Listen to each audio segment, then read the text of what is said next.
What's up everybody, Pat with Infinite Fitness coming at you guys with another video today. Today's video is on troubleshooting a reverse diet. So, if you have not caught my previous videos on reverse dieting, they are linked in the description to this video. I would highly recommend watching them. First, we talk about how reverse diets can be used and also the ways to go about performing one. So if you haven't watched those videos first, I would highly recommend doing so. This video is going to cover the things that can and will go wrong during a reverse diet and how to adjust based on the outcomes. So it's important to remember that when you are doing anything related to the human body, things will usually not go exactly the way you plan because human beings are not machines. They are organic living beings that have lives and whatever else going on outside of the gym and their fitness goals. So it's important to know what to do when things don't go exactly as planned. So this video is going to cover everything that you need to know on how to troubleshoot your reverse diet. So anyway, let's get started. I hope you guys all enjoy the video. So before we dig into the meat and potatoes of this video, the first thing I want to talk about is using progress markers. So it is impossible to know if what you're doing is working unless you have a way to track the outcomes. So there are several ways that we can track the outcomes of a reverse diet. Probably the three most popular / common ones are your scale weight, your circumference measurements, and your body fat percentage. So when it comes to progress markers, we want to track whatever we can track consistently. So let me dive into that just a little bit. If I have a client that absolutely hates stepping on the scale, I'm not going to use this as a measurement of progress.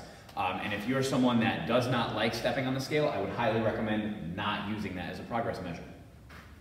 If I have a client that does not necessarily have access to methods where they can track their body fat percentage, like let's say I have an online client and they don't have a DEXA scanner or a handheld device or anything like that, then body fat is also going to be out of the question.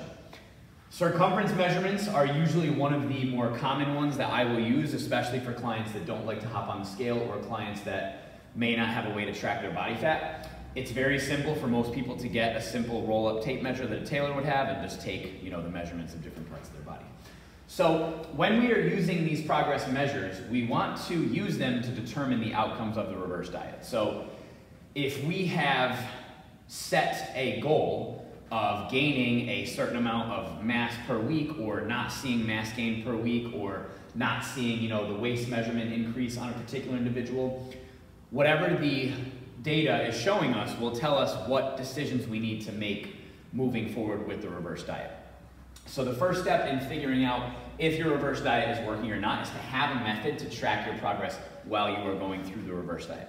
So once we figure out what methods you want to use to actually track your progress, we can talk about how to troubleshoot your reverse diet. What can go wrong when going through a reverse diet? Two main things. Either A, this person is gaining too fast, whether that be body fat measurements or scale weight, or B, this person is gaining too slowly. So if you refer back to the previous video that I made on reverse diets, you know that there are three different ways to go about performing a reverse diet. There is a slow method, which is basically an increase in calories of 3 to 5% each week. There is a moderate method, which is an increase of 5 to 8% in calories each week. Or there is an aggressive approach, which is 8% or more calories per week added into the current calorie intake. So this particular problem of gaining too fast is probably going to fall more underneath the spectrum of people that are taking a moderate or a slow approach. So there's a couple of things that we want to look for in this situation. And I will also tell you who this situation applies to. So let's say that I had a client that was very intimidated by eating more food or unsure about eating more calories. The first approach that I'm going to take is a very slow approach to acclimate them to actually eating more calories. This would apply to, chronic dieters, and people that fall into that category. So in this situation, because they are reverse dieting so slowly, we don't want to see the scale weight jump very quickly or by large amounts over a short period of time. And if it is, it means that we are probably increasing calories too quickly. So another area, let's say that you have someone that is not taking their scale weight, is if you see the waist size or the hip size increasing rather quickly. This is where most people are going to carry their body fat, whether it be between the hips or the waist or somewhere in that area. So if you have someone that's on a reverse diet and their arm measurement starts going up, but their waist measurement is staying stagnant, it means that they are probably building more lean tissue from the increase in calories. However, if you have someone that is doing a reverse diet and their waist measurement is going up, but their other measurements are not changing, it is more likely that they are adding more body fat on. So we want to use those measurements to determine what the next step is, okay? Now, in situation B here, gaining too slowly, this is going to apply to a different category of people. This is going to apply to people that are just out of a bodybuilding competition. Let's say they're trying to get their body fat levels up to a healthy level so that they don't feel like crap every day. This is going to apply to people that are trying to bulk, maybe doing a little bit more of an aggressive reverse diet approach.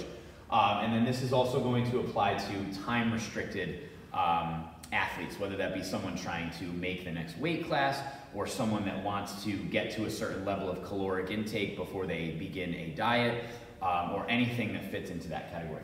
So if this is happening, where this person is gaining too slowly, you're actually going to take the reverse approach and be a little bit more aggressive with your reverse diet. So these are the two things that can go wrong when reverse dieting. Let's talk about how to solve these problems. Now that we figured out how to deal with these particular problems, let's talk about what making adjustments looks like. So let's say you have a reverse dieter and they're just, gaining weight too fast. They're gaining body fat too fast. Their waist measurement's going up too fast. Okay, you have two options. Okay, option one is instead of adding more calories every single week, you can stick with the same caloric intake for multiple weeks. So let's say that I have a reverse dieter that I add 75 calories into their weekly intake, and I see the scale jump up a half a pound. If their goal is to see the scale not move that much, and they're trying to, maintain that same weight, or, let's say their waist jumps up and they're trying to maintain that same waist size, I will usually stick with the same caloric intake for another week, or possibly 2 weeks, depending upon what the outcomes bring us. If this person is not in a rush, and they are also nervous about gaining scale weight, or they are, unsure about this whole process, I'm gonna be a little bit more conservative with that. And I would highly recommend that for you if you're going through this process and you're a little bit nervous about, okay, well, the scale's going up or this is happening. Just stick with the same caloric intake for multiple weeks. So if we started out at 2,000 calories and then we increased to 2,075 and that caused an increase in scale weight, maybe stick with that 2,075 for another week.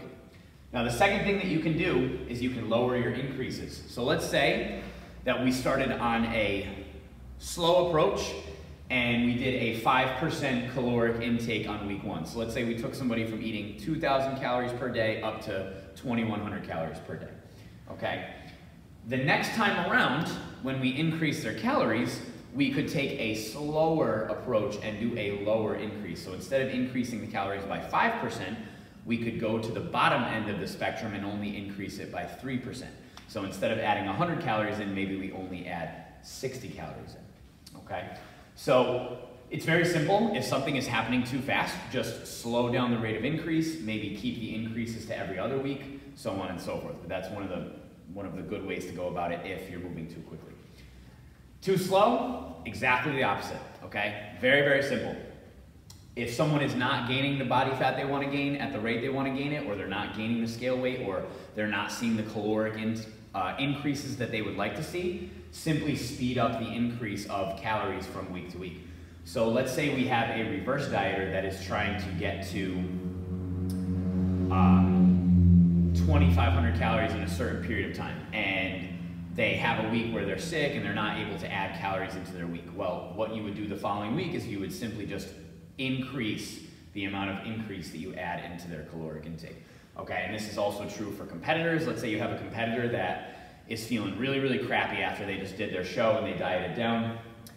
You can speed up the rate of increase. Again, just know that when you make these choices, that one will usually accrue more body fat throughout this process. So it's important to know when making these choices and making these adjustments what the outcomes are of each of them. So if you're moving too quickly and you decide to slow things down, that's not a problem at all. You won't gain as much body fat throughout the process, or any. You might even lose body fat, but the process is going to take longer. So if you're okay with that, this is a good option. Let's say that you're moving too slowly. Again, you can increase the rate of increase, but it just means that one is going to accrue more body fat throughout the process. It's not a bad thing if this person is not worried about accruing body fat, but it can also speed up the process and get to the end result quicker. So that's basically the way that you make adjustments as you are reverse dieting over weeks and months and years. So as we bring this to a close, I want to cover a few things. First, why is this important? It's important because you need to remember that human beings are not machines. So if you're going through this process on your own, or you're using this video to coach other people, remember that their lives are not going to look the same from week to week. So they might have a week where they eat a little bit closer to bed, and that makes the scale jump up a little faster. Or they might have a week where, you know, they can't hit their calorie intake, or so on and so forth. So it's important when you're going throughout this process to work with the individual or work with yourself and just make adjustments along the way, okay? The second thing is, we would also like to get the most ideal returns from whatever effort we put into our fitness journey. So if your goal is to not put a ton of body fat on while you're reverse dieting, if you can pay a little bit more attention to the scale weight or to the measurements or to the body fat percentage, it makes it a little easier to gain or, you know, increase your calories at a rate that you feel comfortable with that allows you to stay lean throughout the process. Okay, and the same is true if you are trying to, you know, do more of a lean bulk with a more aggressive reverse diet. The more that you can pay attention to the outcomes and the more educated decisions you can make, the better your long-term outcome from the reverse diet will be. So anyway, I hope all of you enjoyed this video. If you learned something today, please subscribe to our channel. Right now the goal is to drop a new video once per week. So anyway, hope you learned something, and as always, stay strong.